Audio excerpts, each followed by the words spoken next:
الآن بعد استقرار العراق والحكومة ووضعيتها صار هناك حديث بأنه لابد أن يكون حصر السلاح بيد الدولة. هناك جزء بأنه ما زال يؤمن بأنه لن يكون هناك تسليم للسلاح إلا بعد خروج آخر جندي أمريكي عسكري. طبعا وهذا معذور، وهذا السلاح نحن بصراحة كعصاب وكصادقون ننظر للسلاح هذا بنظرة قدسية، مرتبط بجانب شرعي ومرتبط بجانب فكري وثقافي واجتماعي وجزء ثقافي من هويتنا. زين. قلنا معذورين، ولكن بالنسبة أن نعتقد بأنه يجب أن يكون هناك حديث، خصوصا بأنه حديث المرجعية تعرف قبل فترة بأنه يجب أن يكون هناك حصر السلاح بيد الدولة بال 2024 حصر السلاح بيد الدولة. تمام. ونحن مع هذا التوجه، ولكن من منظور وطني تصيغه الحكومة العراقية، وكذلك يجب أن يصدر هذا القرار من الإطار السياسي الشيعي. يعني هذا من منظور وطني ومن الإطار الشيعي، يعني ما أعرف تنفيذ ايش تقصد به. خلينا سجاي كان الدكتور هاني واتفق وياك بهذا السؤال. فصار هذا النقاش، أنا حتى توصل فكرة وجاوبك دكتور هاني.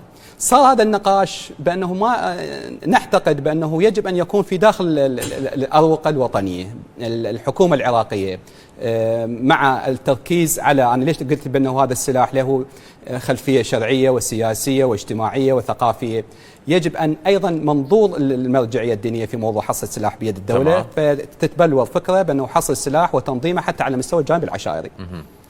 خلال هذه الفترة دخلت الولايات المتحدة الأمريكية على الخط بأنه يجب إحنا بعد أزمة المنطقة وإيران في الجمهورية الإسلامية الإيرانية. تمام. وكذلك في الإخوان في جنوب لبنان. تمام. بأنه يجب أيضا حصر السلاح بيد الدولة. احنا بالنسبة لنا كصادقون رفضنا هذا الموضوع رفضا قاطعا، علما بأنه دزوا رسائل عن طريق الحكومة كذا بأنه ما تشترك هذه الفصائل، واللي أنتم عندكم علم بالفصائل الستة لا تشترك حتى تسلم سلاحها. رفضنا هذا الموضوع. وأنتم من ضمنهم؟ من ضمنهم نعم. رفضنا. هاي الرسالة وصلت للسوداني من قبل الجانب الأمريكي؟ الحكومة العراقية وأطراف كثيرة دزوا رسائل. نحن رفضنا هذا الموضوع وقلنا بأنه يجب أن يكون موضوع حصر السلاح بيد الدولة من منظور وطني عراقي. الحكومة العراقية لن نقبل لا الولايات المتحدة الأمريكية ولا أي دولة أجنبية أن تفرض رؤيتها على الحكومة العراقية. لذلك جاء موقفنا كصادقون، وحتى التغريدة اللي سألتنا عليها للأخ الدكتور هو رتسل قول بأنه شنو استفز صادقون لا حتى يكون موقف لنائب الأمين العام دكتور ليث خزعلي صدرنا بيان مطول ويفصل به. لا ما نستفز، ولكن هذا إيضاح للقواعد الجماهيرية وكذلك للمشاهد.